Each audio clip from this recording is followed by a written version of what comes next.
Okay, children, on page 78, the second paragraph. My experience in horror came as a stark contrast. Stark कहते complete contrast to accounts. जो उसका horror का experience था, I would read of earlier travellers, क्योंकि पहले travellers के बारे में उसने पढ़ रखा था. फर्स्ट एनकाउंटर्स कहते मीटिंग विद लेक मानसरोवर. इकाई का कावागुची, ये नाम है. सबसे पहले वो आया था मानसरोवर में, उसका नाम इकाई कावागुची था. ये जापानीज मॉन्क. कौन था? जापानी का मॉन्क था. Who had arrived there in 1900. कब आया था? 1900 में. वाज सो मूव्ड, वो इतना ज़्यादा इससे इम्प्रेस्ड हुआ. बाय द सैंक्टिटी कहते प्योरिटी ऑफ द लेक, इस लेक की प्योरिटी से वो इतना प्रभावित हुआ that he worst into tears, कि उसकी आंखों में आंसू निकल आए. A couple of years later, फिर कुछ सालों के बाद, द हैलोड कहते purified waters had a similar effect, उसका एक सिमिलर इफेक्ट था. On 7 head in a Swede means a citizen of Sweden who wasn't prone कहते हैं inclined to sentimental outburst. तो वो जो है इन सब चीज़ों से बिल्कुल भी सेंटिमेंटल नहीं हुआ, उसके ऊपर कोई असर नहीं पड़ा. It was dark by the time we finally left again. Dark अंधेरा हो गया था. And after 10:30 PM we drew up outside a guest house in Darchen. अब हम कहाँ पर पहुँच गए? डार्चन में, गेस्ट हाउस में. For what turned out to be another trouble night, और वो एक और परेशानी की रात थी. Now kicking around in the open air rubbish dump.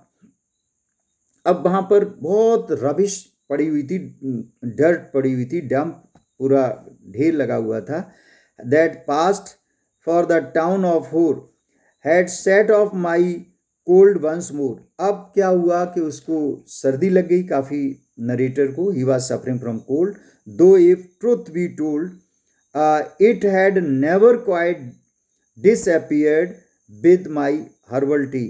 अब उसने हर्बल टी ली, लेकिन उससे कोई फ़र्क नहीं पड़ा. उससे उसका जो कोल्ड, जैसा कि सैटर्न ने उसको एडवाइस दी कि ठीक हो जाएगा चाय पीने से. One of my nostrils was blocked again and as I lay down to sleep. एक तरफ का नाक जो थी, नोस्ट्रिल, वो बंद हो गई. और जब वो ले डाउन टू स्लीप, जैसे ही सोने के लिए लेटा, I wasn't convinced that the other would provide me with sufficient oxygen. तो दूसरी तरफ से नॉस्ट्रिल से उसको ऑक्सीजन मिल ही नहीं रही थी. My watch told me I was at 4760 metres. इस हाइट पर वो पहुंच गया था. It wasn't much higher than Rabu and there I had been gasping for oxygen. उससे तो ऊपर नहीं था, राबू से ज़्यादा ऊंचाई पर नहीं था, और वहाँ पर भी वो ऑक्सीजन के लिए काफ़ी जो है तड़फ रहा था. सेवरल टाइम्स एवरी नाइट, रात में कई बार उठा. I had grown accustomed to these nocturnal, ये नाइट के लिए कहलाता है, डिस्टर्बेंसेस बाई नाउ. अब रात में ये सारी डिस्टर्बेंसेस हमें होते थे, इनके लिए मैं हैबिचुअल भी हो गया था by now. But they still scared me, लेकिन ये सब डरावने तो थे ही. नाउ टायर्ड एंड हंग्री, मैं काफ़ी थका हुआ, भूखा था. I started breathing through my mouth, और वो सांस कैसे ले रहा था? अपने माउथ से सांस ले रहा था. After a while I switch to a single nostril. फिर इसके बाद में एक तरफ से नोस्ट्रिल से वो सांस ले रहा था. Power which seemed to be admitting enough oxygen, ताकि उसे काफ़ी ऑक्सीजन मिल जाए. But just as I was drifting off, लेकिन जैसे ही वॉज ड्रिफ्टिंग ऑफ, जैसे ही वो आगे बढ़ रहा था, आई वोक अप एब्रप्टली, सोने के लिए, तो एकदम वो जागा. समथिंग वाज रॉन्ग, उसने सोचा कि कुछ गलत हो रहा है. My chest left strangely heavy, उसकी चेस्ट काफ़ी भारी हो गई थी. I set up a movement that cleared up my nasal, पहले उसने अपने नाक को साफ किया, नेजल को, passage almost instantly and relieved the feeling in my chest. फिर क्या हुआ कि थोड़ा सा रिलीफ उसे मिला. Curious I thought and he was very curious.